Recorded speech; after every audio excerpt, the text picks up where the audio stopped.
il y a beaucoup de mystères que nous avons besoin de connaître pour entrer dans les profondeurs de Christ. Amen. Amen. Il y a des gens qui sont avec le Seigneur, mais qui demeurent superficiellement et ça ne les dérange pas. Est-ce que vous voyez ça, bien aimé? Quelqu'un est là, lui, il est à la surface, ça ne le dérange pas.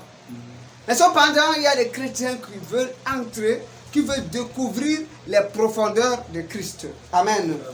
Et moi, j'aime ce genre de chrétiens. J'aime les chrétiens qui veulent découvrir les profondeurs de Dieu. J'aime les chrétiens qui veulent entrer dans les méandres des choses spirituelles, les réalités spirituelles. Qui ne veulent pas seulement entendre parler, mais qui veulent aussi toucher du doigt. Amen. Amen. Oui, qui veulent toucher du doigt. Afin qu'ils ne soient pas simplement des témoins auditifs, mais aussi des témoins oculaires et voire même expérimentaux. Amen. Amen. Amen. Nous allons ouvrir rapidement nos Bibles dans Exode chapitre 14, verset 8 à 31. Le thème de notre enseignement de ce soir, c'est la possession et la délivrance. Amen. Amen. La possession et la délivrance. Rapidement, Exode chapitre 14, à partir du verset 8 au verset 15. Kawara, est-ce que tu peux nous lire ça rapidement? 8 au verset 15, et moi je vais prendre du verset 15 au verset 31. Exode chapitre 14, verset 8. L'Éternel endurcit le cœur de Pharaon, roi d'Égypte, et Pharaon poursuivit les enfants d'Israël. Les enfants d'Israël étaient sortis la main levée. Les Égyptiens les poursuivirent et tous les chevaux, les chars de Pharaon, ses cavaliers et son armée, les atteignirent campés près de la mer, vers Pi-Hahiroth, vis-à-vis de Baal-Séphon. Pharaon approchait. Les enfants d'Israël levèrent les yeux et voici les Égyptiens étaient en marche derrière eux. Et les enfants d'Israël eurent une grande frayeur et crièrent à l'Éternel. Il dit à Moïse, n'avait-il pas de sépulcre en Égypte sans qu'il fût besoin de nous mener mourir au désert? Que nous as-tu fait en nous faisant sortir d'Égypte? N'est-ce pas là ce que nous te disions en Égypte?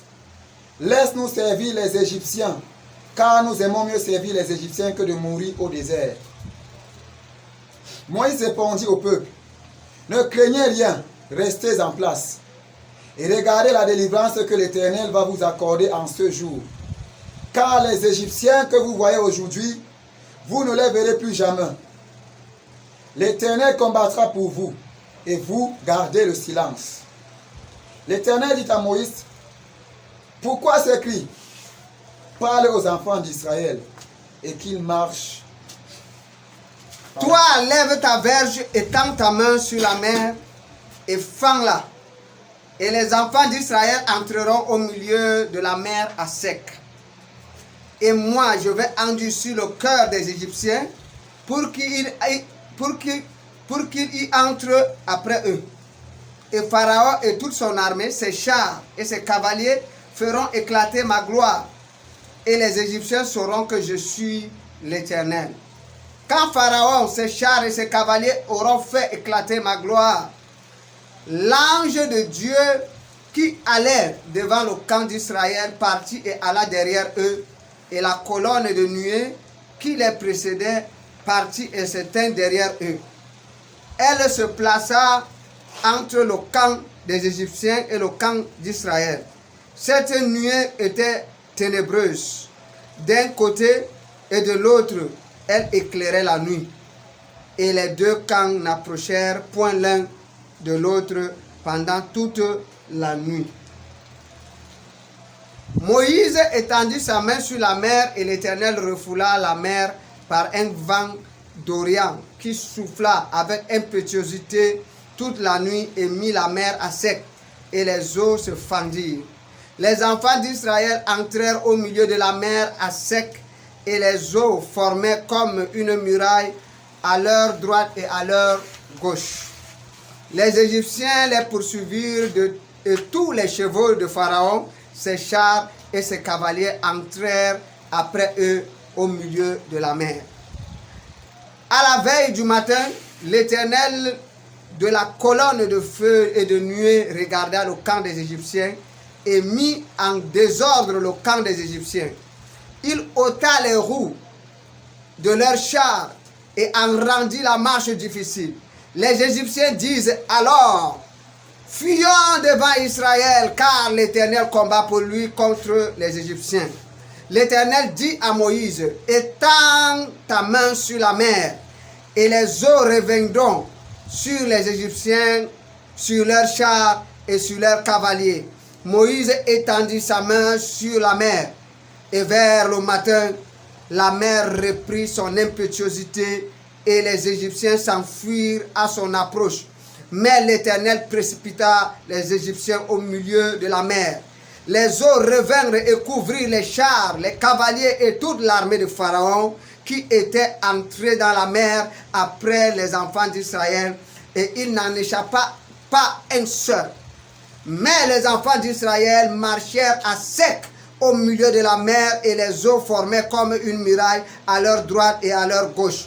En ce jour, l'Éternel délivra de la main des Égyptiens, et Israël vit sur le rivage de la mer les Égyptiens qui étaient morts.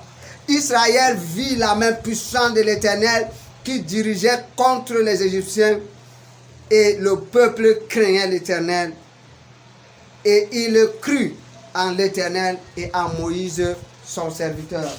Parole de l'Éternel. Amen. Amen. Bien-aimés dans le Seigneur, nous savons tous l'histoire du peuple d'Israël. Nous savons que le peuple d'Israël est arrivé en Égypte par le biais de Joseph. C'est ça, n'est-ce pas? Joseph, c'était l'un des enfants d'Israël, c'est-à-dire de Jacob, qui est devenu Israël. Mais un jour, Joseph a raconté ses rêves, ses multiples rêves à ses frères. Et ses frères se sont pris de jalousie et ils ont vendu leur petit frère. Amen. Amen. Ils ont vendu leur petit frère et leur petit frère s'est retrouvé en Égypte comme esclave, vendu à un des serviteurs de Pharaon qui s'appelait Potiphar. Amen. Amen. Et dès que Joseph a été vendu, la Bible déclare que au fil du temps, à un moment donné, il y a eu une grande famine qui avait frappé le monde entier. Et quand la famine avait frappé le monde entier, Israël, c'est-à-dire Jacob et tous ses enfants qui étaient de l'autre côté, n'avaient plus à manger. Et le seul endroit où il y avait à manger, c'était l'Égypte. Parce que précédemment, Pharaon avait eu une vision. Et selon la vision, il devait avoir 7 ans d'abondance et 7 ans de famine. Et c'est Joseph qui a expliqué le rêve.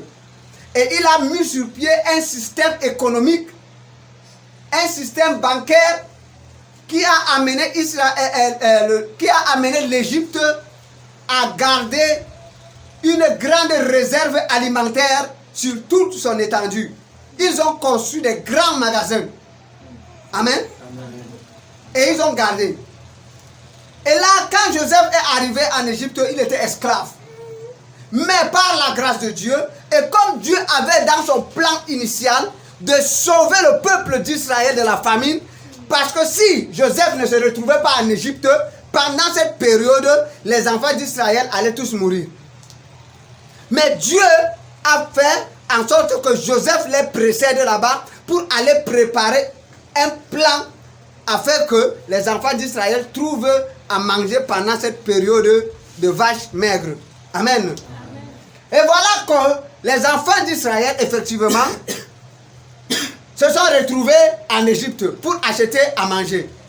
Mais cependant, ils se sont retrouvés que l'administrateur de tous les biens de l'Égypte, c'était Joseph.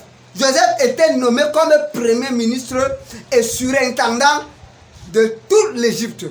C'était le poste que Pharaon lui avait donné. Et la seule chose qui restait à Pharaon, ce n'était que son siège. Ce n'était que son siège royal. Sinon, tous les pouvoirs étaient conférés à Joseph. Amen. Amen. Bien-aimés dans le Seigneur. Et voilà donc, après Pharaon, il y a eu son fils qui a pris le pouvoir. Comme il s'agissait d'une dynastie, il y a eu son fils qui a pris le pouvoir. Et là, après, il y a encore eu d'autres. Mais cependant, la Bible dit que ce pharaon, ce nouveau pharaon qui est arrivé sur le trône, n'a pas connu Joseph. Parce que Joseph était déjà mort. Et comme il n'a pas connu Joseph, il a récupéré dans les enfants d'Israël qui s'étaient déplacés et qui étaient venus habiter en Égypte. Il les a pris comme esclaves pour les fabriquer des briques, pour des constructions, pour les puiser de l'eau, pour faire des travaux en fait de second rang. Et voilà, à un moment donné, le peuple a moisi dans la pauvreté. Le peuple a moisi dans la possession. Le peuple a moisi dans l'esclavage. Et ils ont fait... L'Éternel avait dit qu'il devait faire 400 ans. Mais cependant, le peuple d'Israël a fait 430 ans en Égypte. Esclave pendant 4 siècles. Et voilà, Dieu décide donc de faire sortir son peuple. Et il choisit un homme, Moïse. Amen. Amen. Donc la possession est une réalité. La possession, c'est-à-dire, c'est l'état d'un homme sur qui est exercée une autorité ou une autre puissance. Amen. Amen. Oui. C'est l'état d'un homme sur qui est exercée une autorité ou une puissance. C'est-à-dire, il y a quelqu'un qui domine sur toi. Il y a quelqu'un qui domine sur ta famille. Il y a quelqu'un qui domine sur tes biens. Il y a un homme fort qui est là, assis, et qui domine sur toi. Amen. Amen. C'est ça la possession. Quand tu es esclave, tu es dépossédé de tout. Amen. Amen. Oui, tu es dépossédé de tout. Tu n'as plus de droits. Tu n'as que des devoirs. Amen. Amen. Et le peuple d'Israël était esclave en Égypte. Ils étaient tenus captifs par un homme fort, par un géant qu'on appelait Pharaon. Et voilà, Dieu choisit un homme, Moïse. Nous connaissons tous les circonstances de sa naissance. Ça n'a pas été facile. Mais cependant, Moïse a été préservé. Et il a grandi dans le temple de Pharaon. Il a grandi dans la maison de Pharaon. Il a grandi comme étant l'enfant, le petit-fils de Pharaon. Parce que la fille de Pharaon l'avait adopté. Amen. Amen. Bien-aimé, la possession est une réalité.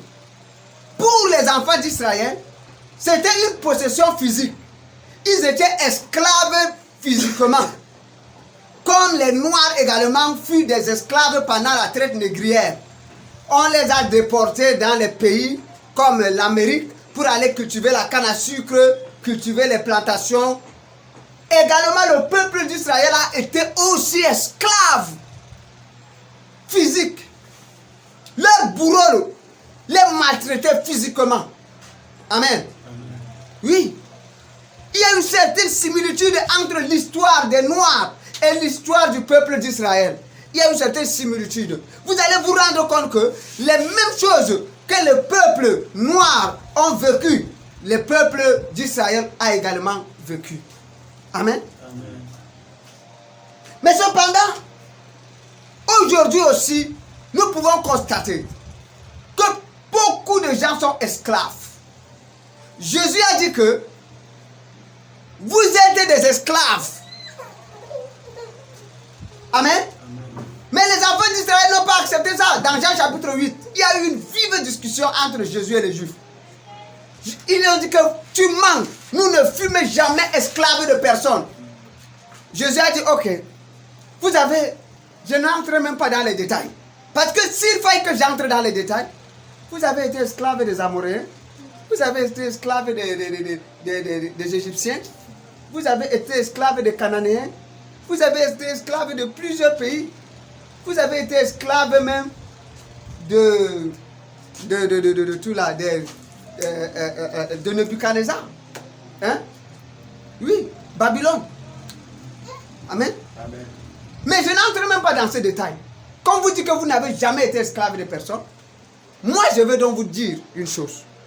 Quiconque se livre au péché est esclave du péché. Amen. Ça, c'est vrai. Est-ce que vous comprenez?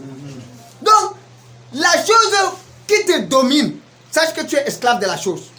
Qu'est-ce qui te domine? Pour les uns, c'est l'alcool. Pour les autres, c'est le sexe. Pour d'autres encore, c'est les stupéfiants. Quand quelqu'un ne prend pas la drogue, il n'arrive pas. Qu'est-ce qui te domine? Qu'est-ce qui t'a possédé? Qu'est-ce qui t'a tenu esclave? Pour d'autres personnes, c'est le mensonge. La seule vérité qui sort de leur bouche, c'est bonjour. Amen. Est-ce que vous comprenez? Oui. Mais qu'est-ce qui te rend esclave? Tu es esclave de quoi? Bien-aimé. Nous sommes toujours esclaves de quelque chose. Voilà pourquoi l'apôtre Paul va dire que moi, Paul, esclave de Jésus-Christ. Il dit que si je vis, ce n'est plus moi qui vis, c'est Christ qui vit en moi. Amen. Et comme Christ vit en lui, Christ l'amène à faire sa volonté. Voilà pourquoi l'apôtre Paul pouvait être battu de verge ici, et demain on le retrouve ailleurs en train de prêcher encore. On dit que mais comment le gars, s'il est têtu comme ça là, c'est pas lui qu'on a bastonné hier là-bas là. Il ne pouvait pas s'arrêter parce qu'il y avait un maître qui le manipulait. Amen. Amen. Regardez un fou, il est possédé par un esprit mauvais. L'esprit mauvais l'amène à parler. Est-ce que tu lui dis tais-toi et il va se taire? Il ne se taira pas parce que sa vie n'est pas manipulée par lui-même. Il y a un homme fort qui le tient captif.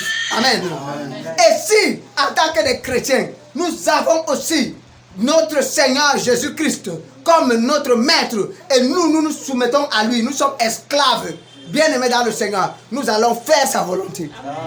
Amen. Amen. Amen. Amen. Jésus a dit que ce n'est pas tous ceux qui m'appellent Seigneur, Seigneur qui entreront tous dans le royaume de Dieu, mais seulement ceux qui font la volonté de mon Père qui est dans le ciel. Parce qu'il y a une volonté que le Père attend de nous.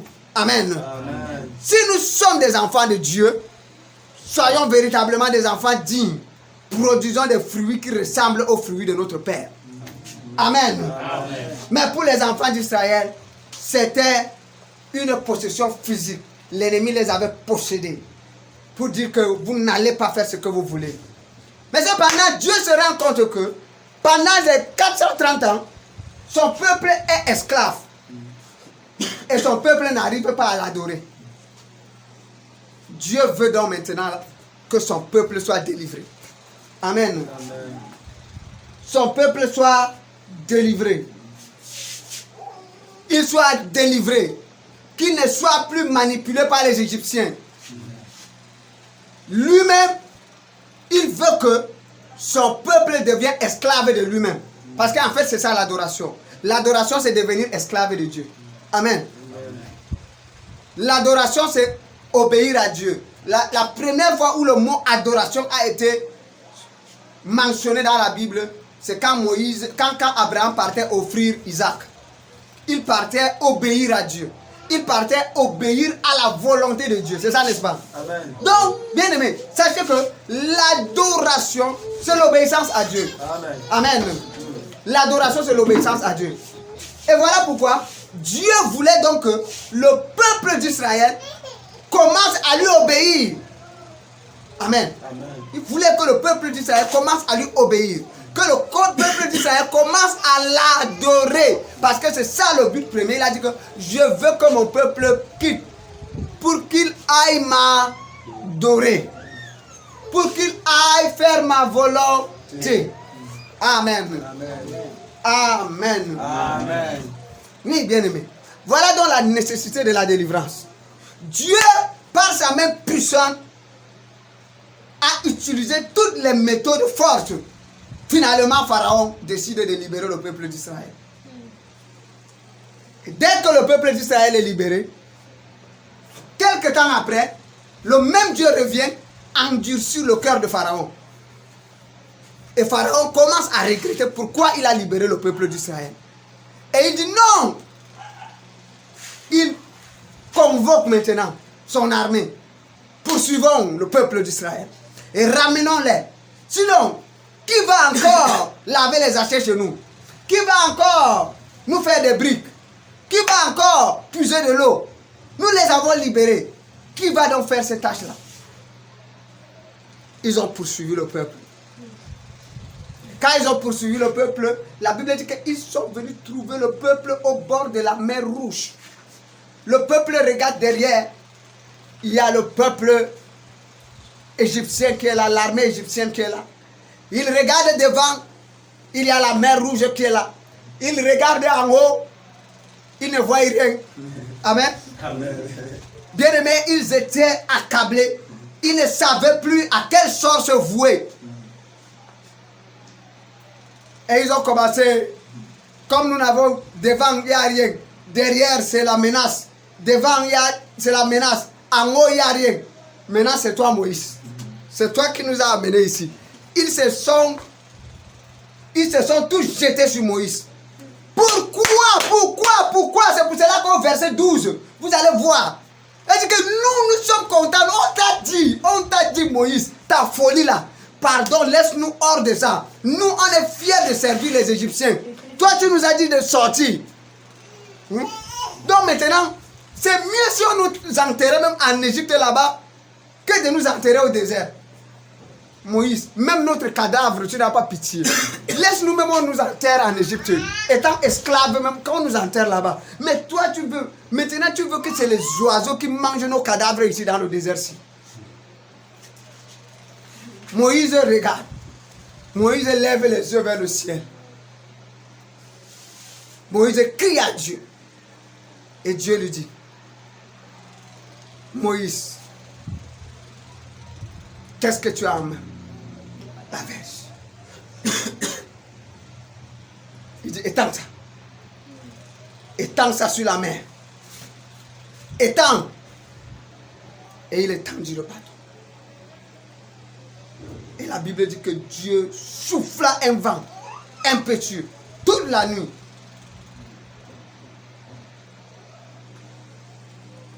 L'ange de l'Éternel qui était au devant du peuple d'Israël est revenu en arrière. Se mettre au milieu des Égyptiens et des Israélites. Au point où la Bible dit que quand la nuit tombait dans le camp du peuple d'Israël, c'était la lumière. Dans le camp des Égyptiens, il faisait noir. Vous voyez ça? Donc il y avait un lampadaire spirituel qui était là, qui leur donnait la lumière. De telle sorte que le peuple d'Israël était en sécurité et était dans l'éclat de la gloire de Dieu. Mais le peuple égyptien était dans le noir et de surcroît, il ne pouvait pas aller attaquer le peuple d'Israël. Parce que l'ange les avait créé un mur. Et il a dit à Moïse, étends ton bâton. Moïse a étendu le bâton. La mer s'est fendue en deux. Et quand la mer s'est fendue, à gauche, c'était un aquarium. À droite, c'était un aquarium. Au milieu, c'était un chemin à sec. Et le peuple a traversé. Bien, mais vous pouvez imaginer un peu les choses que nous voyons à la télé. Tu es en train de manger, ou bien tu es en train de marcher, tu vois comment une baleine vient rôder à côté de toi, comme ça, toi tu es en train de marcher ta chose. Amen. Amen. Je pouvais imaginer comment les enfants d'Israël marchaient au milieu de la mer. Ils voyaient les requins, ils voyaient les poissons, toutes sortes à côté d'eux, mais eux ils marchaient. Ils marchaient. Tellement que c'était beau. Et la Bible dit que tous ont traversé. Et dès qu'ils ont traversé, les Égyptiens, Dieu a endurci leur cœur. Ils ont commencé à poursuivre, même dans l'eau. Ils sont entrés, comme ils ont vu que l'eau, la rivière s'était asséchée. Et ils ont vu comment il y avait un passage. Ils ont aussi commencé à suivre ce passage. Ils sont arrivés au bon milieu de la mer. Pendant que le peuple d'Israël était en train de finir, de terminer sa traversée, ils étaient au bon milieu de la mer. C'est-à-dire que Dieu fit d'abord une confusion au milieu du peuple d'Égypte. Qu'est-ce qui se passe? Pendant qu'ils partaient, ils roulaient avec leurs chars. Dieu a voulu ralentir leur course afin qu'ils ne rattrapent pas vite le peuple d'Israël. Cependant, il faut noter que le peuple d'Israël allait à pied, tandis que le peuple d'Égypte, ils avaient des chars. Amen. Amen. Ils avaient des chevaux. Donc ça veut dire que quelqu'un qui part avec un cheval est plus rapide que quelqu'un qui marche à pied. Donc, mais qu'est-ce que Dieu fait? Dieu commence à dévisser les roues de leurs chars. Donc pendant qu'ils courent comme ça, ils voient, poum, une roue est sortie, l'autre est sortie. Et puis, wow, ils se sont rendus compte que, comment toutes nos roues se dévissent au même moment. Ils ont dit, fuyons devant Israël, car l'Éternel, leur Dieu, combat pour eux. Amen. Amen. Amen. Amen. L'Éternel, leur Dieu, combat pour eux. Parce que Dieu était à l'œuvre. Dieu était en train de combattre pour le peuple d'Israël. Et c'est comme ça que, avant qu'ils ne se rendent compte que Dieu combattait véritablement pour eux, ils ont dit reculons. Ils ont fait marche arrière. Pendant qu'ils étaient en train de reculer, Dieu dit à Moïse, étends ta main, que cette eau se referme. Ah, c'est ça pour la bakatu. Que cette eau se referme. Et Moïse a étendu sa main. Et la mer s'est refermée sur eux. Amen. Amen. Les cavaliers, les chars, tous ont été engloutis ce jour-là. Amen. Amen. Donc, amen n'est pas bon. Amen. J'ai dit, Pharaon, ses cavaliers, ses chars, tous ont été engloutis dans la mer. Amen. Et ce jour, le peuple d'Israël a été délivré. Amen. Amen. Je ne sais pas sous quel esclavage tu te trouves. Je ne sais pas quel homme fort a dominé dans ta vie jusqu'à ce. Je ne sais pas quelle maladie a dominé sur toi jusqu'à cette heure. Mais par le son de ma voix dans l'oreille de l'esprit. Et pendant que je déclare, quel qu'en soit ce que cet ennemi avait dit, aujourd'hui, tu sors de sa main au nom de Jésus-Christ. Ta délivrance devient authentique au nom de Jésus-Christ. Quel qu'en soit ce qu'ils avaient fait, aujourd'hui, tu les échappes au nom de Jésus-Christ de Nazareth. Donne-moi un bon amen. Amen. Oui, bien-aimé. Il y a un temps pour l'Éternel des armées. Il y a un jour de vengeance de l'Éternel. Quelle qu'en soit la durée de la nuit, le soleil finit toujours par se lever. Amen. Il y a un jour. Amen. Amen. Voilà le jour de la délivrance du peuple d'Israël. Amen. Amen. Nous aussi, autrefois, quand on marchait en ennemi de la croix, nous ne connaissions pas le Seigneur. Nous étions là en train de marcher selon les rudiments de ce monde. Jusqu'au jour où le Seigneur lui-même s'est révélé à nous. Nous avons abandonné beaucoup de choses pour suivre le Seigneur. Amen. Amen. Il y a des gens qui ont abandonné leur petit ami pour suivre le Seigneur. Amen. Il y a des personnes qui ont abandonné le mariage pour suivre le Seigneur. Amen. Hein? Bien-aimés dans le Seigneur. Vous comprenez ça? Il y a des gens qui ont fait des grands sacrifices pour suivre le Seigneur. D'autres ont perdu leur travail parce qu'ils voulaient suivre le Seigneur. Amen. Amen. Amen. Amen. Ils ont perdu tout ce qu'ils avaient comme avantage. Imaginez ce que l'apôtre Paul a perdu. L'apôtre Paul qui était quelqu'un qui était considéré au milieu des Juifs. Quelqu'un qui a été instruit dans toute la sagesse et la science des Juifs. Mais à un moment donné, Jésus l'a appelé. Il a dit toutes ces choses, je les vois comme de la boue. Afin de faire quoi? Afin de saisir l'excellence de Christ. Amen. Amen. Il voit ces choses comme de la boue, bien-aimé. Il y a des choses que quand le Seigneur t'a touché, tu ne pourras plus rentrer là-bas. Amen. Amen. Si c'est le Jésus que je connais, bien-aimé, si tu n'as pas rencontré un marabout, si c'est Jésus que tu as rencontré, je t'assure, le jour où tu le rencontres, le péché n'aura plus de goût dans ta bouche. Amen. Amen. Amen. Amen. Amen. Bien-aimés,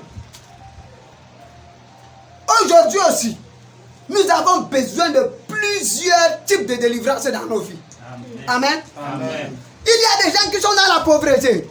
Tu as besoin d'une délivrance financière. Amen. Amen. Afin d'expérimenter dans chaque domaine où tu vois quelqu'un faire des exploits et toi tu ne fais pas des exploits, sache qu'il y a un homme fort qui domine. Il y a un secret que lui il a compris que toi tu n'as pas compris.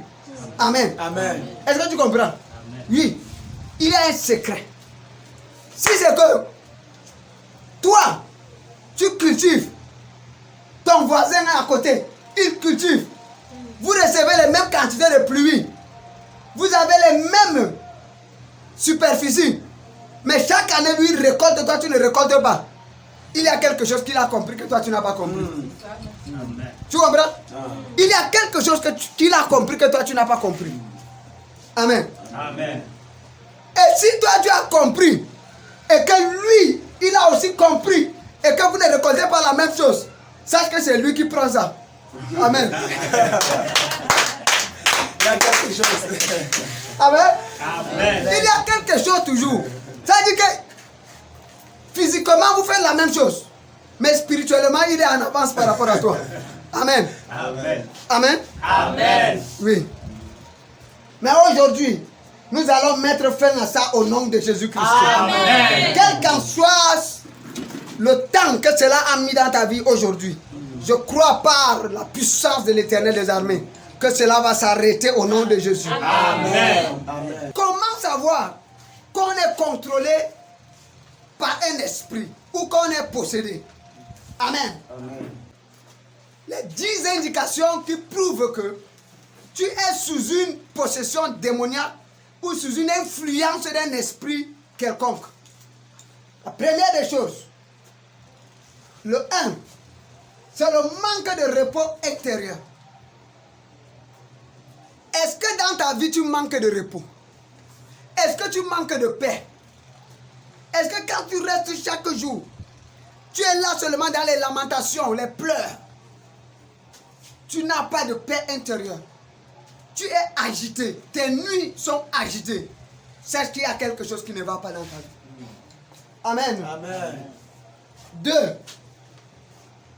Les émotions négatives. Amen. Les émotions négatives. Il y a des gens que, quand ils sont là, tout ce qui les anime, c'est de faire du mal. Vous voyez un peu? Pourquoi elle a fait ça? Pourquoi elle a porté cet habit-là? Pourquoi elle a fait ceci? Pourquoi lui il a fait cela? Pourquoi lui il a acheté la voiture? Donc c'est les jalousies, les haines, les ressentiments, les violences, tous ces gens. Oui, j'ai vu, il a fait ceci. Bon, moi je vais chercher à le tuer. Je vais faire ceci. Vous voyez un peu, n'est-ce pas? Oui. Ils sont remplis des émotions négatives et qui les poussent à pécher. 3. Les échecs à répétition. Tout ce que tu fais dans ta vie ne réussit pas. Tout ce que tu fais ne réussit pas. Sache que il y a un homme fort qui te tient captif quelque part. 4. La convoitise. Tu ne te réjouis jamais du bien de l'autre. Parfois même, ton propre frère consanguin achète une voiture. Tu n'es pas content. Vous voyez? Tu es rempli de convoitise. Tu convoites, tu ne reçois pas. Et tu sais que c'est lui qui convoite et qui ne reçoit pas. C'est lui qui convoite et qui ne possède pas. Devient haineux. Il devient haineux. Amen. Amen. Donne-moi un bon amen. Amen. 5. Les cauchemars et les rêves bizarres. Les cauchemars. Les cauchemars, ce sont les mauvais rêves. Tu dors la nuit. Tu te retrouves chaque jour à l'école primaire, là où tu as grandi, ou bien là où tu as fréquenté, ou bien tu te retrouves toujours dans le village où tes parents sont là-bas. Tu dors chaque jour. Tu rêves qu'on est en train de te chercher, de te pourchasser avec le gourdin. On dit qu'on va te fouetter. Tout le quartier derrière toi, on dit qu'on va te tuer. Tu rêves qu'il y a quelqu'un qui est en train d'appuyer ton cou. Il y a un problème quelque part. Amen. 6. Les phénomènes de mari de nuit ou de femme de nuit. Amen. Amen. Tu es là la nuit, tu dors tranquillement ta chose. Mais tu vois un homme qui vient dans tes rêves, il vient coucher avec toi. Toi, tu es un homme, tu vois une belle femme qui vient dans les rêves, coucher avec toi. Elle vient te séduire et elle couche avec toi. Elle puise tes énergies, elle part avec. Demain, tu te réveilles là, tu es fatigué. Tu n'arrives à rien faire. Il y a un homme qui te tient quelque part. Amen. Amen. 7. Les maladies psychosomatiques. Amen. Amen. Il y a des gens qui ont des maladies d'ordre mental. Tu vois, la personne reste comme ça. À un moment donné, commence à parler seul. Tu as l'impression que tu délires. Tu as l'impression qu'il y a des voix que tu entends. Tu as l'impression qu'il y a des êtres invisibles qui te parlent. Et puis ça te trouble. Parfois, tu te retrouves là. En dormant la nuit, tu sussautes. Tu commences à crier.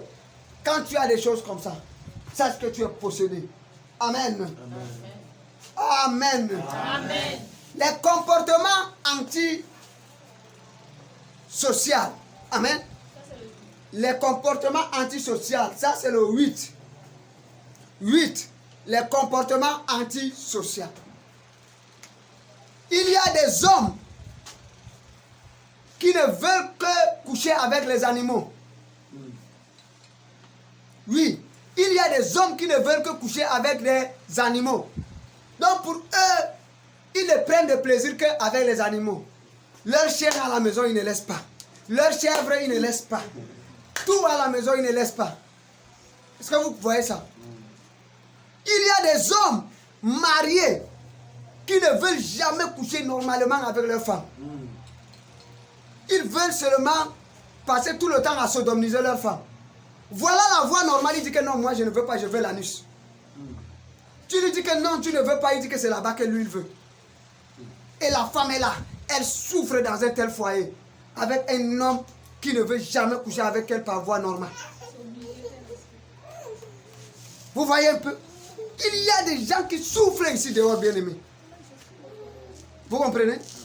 Oui. Il y a des hommes, eux, ils ne veulent jamais coucher avec leur femme par voie normale. Il va dire chaque jour, là, mettre un truc dans ma bouche. Dans la bouche. Il joue dans la bouche de sa femme et puis il dit que c'est bon. Il part dormir. Chaque jour, c'est comme ça que lui, il veut. Des écarts de comportement. Tu ne peux même pas imaginer. Il y a d'autres femmes comme ça. Elles n'ont même plus besoin de leur mari. Le mari voyage, il part. Il est même peut-être un homme en tenue. Il part à Bamenda pour 6 mois, 1 an. La femme part, elle achète le pénis artificiel. Elle vient, elle fait sa chose tranquillement. Vous voyez un peu? C'est des écarts de comportement. Vous ne pouvez pas imaginer qu'il y a des femmes qui passent tout leur temps. Elles n'ont pas besoin de mari. Elle-même, elle est son mari. Elle achète un pénis artificiel et garde à la maison. Elle utilise ça pour elle-même. Pour se masturber. Chaque jour, c'est ça. D'autres, c'est la même. Elles prennent là, elles font leurs besoins avec. Les hommes de savoir. Voilà. Ça, ce sont les comportements antisociaux. Il y a des confusions spirituelles. À un moment donné, les gens arrivent à un certain niveau où ils se demandent que Seigneur, est-ce que tu es encore là? Si tu commences à poser ce genre de questions, sache que tu es sur le point de rétrograder. Seigneur, est-ce que tu es encore là? Moi, je te prie même, je suis malade même, tu ne fais rien. Bon, moi là, je suis fatigué même. Je ne parle même plus à l'église. Quand tu arrives déjà à ce genre de confusion, sache que tu es sur le point de rétrograder. Vous comprenez? Quand tu arrives à ce genre de... Tu es sur le point de rétrograder. Est-ce que tu comprends? La confusion spirituelle. Au moment où quelqu'un d'autre vient te présenter une autre religion, vient te présenter une autre option, et tu trouves que son option là est mieux. Vous voyez un peu, n'est-ce pas? Parce à cause de la confusion. Vous savez, il n'y a rien sur la terre que tu puisses me présenter et que je puisse trouver meilleur que Jésus. Amen. Je te Amen. dis. Tu vas venir avec quoi, la femme? Viens avec la plus belle femme du monde. Je vais lui faire comme ça, là, je vais passer. Je vais dire mon Jésus. J'embrasse mon Jésus. Amen. C'est lui le meilleur pour moi. Il n'y a pas quelque chose sur la terre qui dépasse mon Jésus. Amen. Amen. Amen. C'est quoi la richesse? Tu vas venir avec quelle richesse? Tu vas venir avec quoi? Quoi? Pour dire que je vais abandonner Jésus. C'est quoi? La chose n'existe pas. Pour moi, ça n'existe pas. Et je voudrais que cela soit le partage de chacun de vous au nom de Jésus. Amen. Amen. Oui, bien aimé. Arrivé à un certain niveau où il n'y a rien dans ton cœur qui puisse remplacer Jésus. Rien. Rien. Amen. 10. Le manque d'intérêt pour les choses de Dieu. Le 9, c'est ce que j'ai dit, la confusion spirituelle. Le 10, c'est le manque d'intérêt pour les choses de Dieu. Si tu manques d'intérêt pour les choses de Dieu, quand tu vois on parle des choses de Dieu, tu t'en fous. Sache que tu es en danger. Ça ne te dit plus rien. Quand on parle de ça ou pas, tu t'en fous. Les gens disent que on a programme, on parle à l'église. Oh, faisons ceci, oh, faisons cela. Il y a campagne d'évangélisation, cotisons. Pour toi, tu t'en fous. Ah, laisse. Les voleurs comme ça, là, les pasteurs voleurs comme ça, là, les arnaqueurs comme ça, là. Sache que il y a un esprit qui t'anime. Tu es possédé. Amen. Amen. Amen. Je veux un bon Amen. Amen. Amen. Oui, bien aimé. Une fois que tu as déjà ce genre de manifestation, tu sais que tu es possédé. Et tu as donc besoin maintenant d'une délivrance. Je parle de la délivrance spirituelle alors. Je parle ici de la délivrance spirituelle plutôt. Je ne parle pas de la délivrance physique. De la délivrance spirituelle. Dès que tu t'es rendu compte que tu as ce genre de choses dans ta vie, tu dois déjà demander à Dieu. Et tu dois savoir qu'il y a un problème dans ta vie. Comment faire donc pour résoudre ce problème? C'est la question que tout homme normal va se poser, n'est-ce pas? Comment faire? Le comment. Le how. Très important. La première des choses, prends d'abord conscience que ces choses ne sont pas de Dieu, mais viennent de l'ennemi. Amen. Amen. Il y a quelqu'un un jour qui m'a dit que quand lui il est là, lui chaque fois à 4 heures ou 3 heures du matin, lui il fait les couches de nuit. Il dit que c'est normal, même la science dit que c'est normal. C'est normal, on doit se libérer. Oui, c'est comme ça. Comme il n'est pas marié, il dit qu'il est encore célibataire là. C'est normal que chaque 5 heures, ça l'arrive comme ça. Et puis lui, il trouve que c'est bon.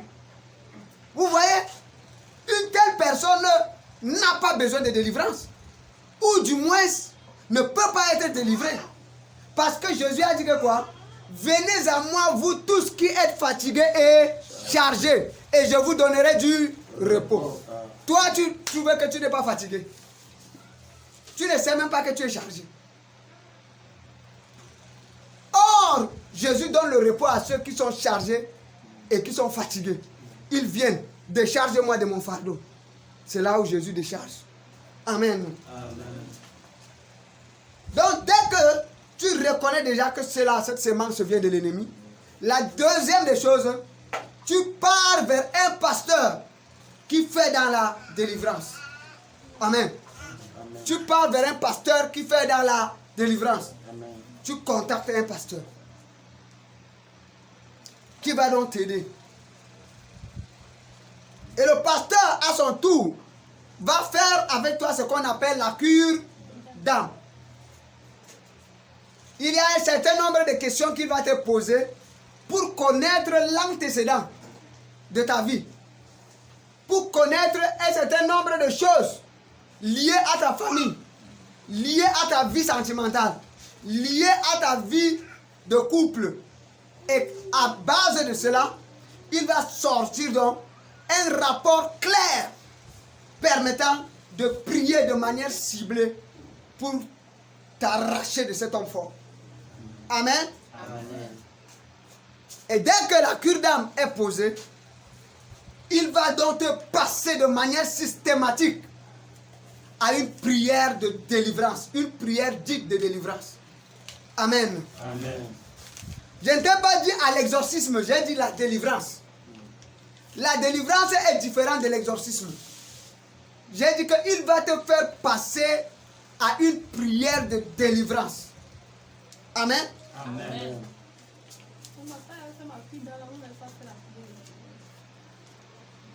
Et dès que il va terminer avec ta prière de délivrance,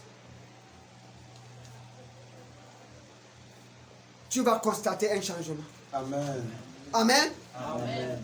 Amen. Amen. Amen. Amen.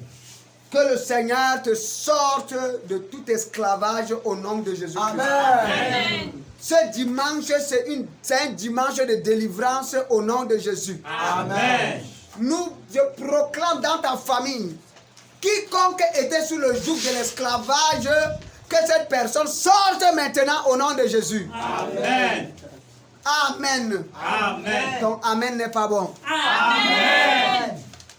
Quel qu'en soit le temps que tu as duré, dans une des choses que j'ai citées actuellement, je déclare maintenant que ce soit les maris de nuit, que ce soit les femmes de nuit, que ce soit des cauchemars, Amen.